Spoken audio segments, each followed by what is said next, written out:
ඉතින් මේකට මම බේබි ස්පිනච් එකතු කරගන්නවා. බේබි ස්පිනච් කියන්නේ පොඩි නිමිති කොළ. ඉතින් ඒ වගේම තමයි මේකට මම එකතු කරනවා ජජීර්. ජජීර් කොළ කියන්නේ මේක ගල්ෆ් කන්ට්‍රි වල ඉතා ප්‍රසිද්ධ ලෙටුස් වර්ගයක්. මේක හරිය ඇඟට ගුණදායක ලෙටුස් වර්ගයක්. මේකට මම කියුකම්බර් එකතු කරගන්නවා. මේ අපේ ෆාම් එකේ හදාගත්ත ඇමරිකන් කියුකම්බර්. මේකට අපිට ලෝකල් පිපිඤ්ඤත් එකතු කරගන්න පුළුවන්. ඒ වගේම සිහින්ව කපාගත්ත ලුණුත් මම මේකට එකතු කරගන්නවා. ඒ වගේම තමයි ස්ලයිස් විදිහට කපාගත්ත තක්කාලිත් ටොමැටොත් මම මේකට මේ විදිහට එකතු කරගන්නවා. ඒ වගේම මම මේකට බේබි රැඩිස් එකතු කරගන්නවා.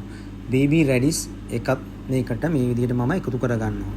බේබි රැඩිස් කියන්නේ මෙන්න මේ වගේ එකක් තමයි බේබි රැඩිස් කියලා කියන්නේ. ඉතින් මම මේකට ඩිජෝන් මස්ටර්ඩ් එක එකතු කරගන්නවා මේ වගේ ටී ස්පූන් එකක්. ඒ වගේම මම මේකට ක්‍රස් පෙපර් ගම්මිරිස්සට කුඩු කරගත්ත ගම්මිරිස්සට එකතු කරගන්නවා. ඒ වගේම ලයිම් ජූස් දෙහි යුස මම මේකට එකතු කරගන්නවා.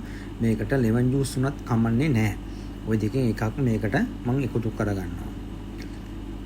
ඊපසුව මම මේක හොඳට මේ වගේ වික්ස් එකක් අරගෙන හොඳට මම මික්ස් කරගෙන මේකට මම හිමීට ඔලිව් ඔයිල් එකතු කරගන්නවා.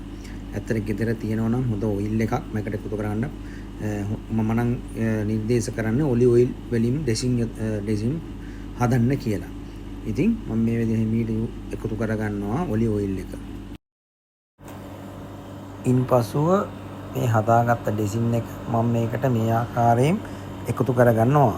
ඊට පස්සේ හොඳට මික්ස් කරගෙන මම මේ අමතක කරන්න එපා මේකට ලුණු ස්වල්පයකුත් එකතු කරගන්න. ඉන්පස්සේ මේක හොඳට මේ විදිහට කවලම් කරගන්න.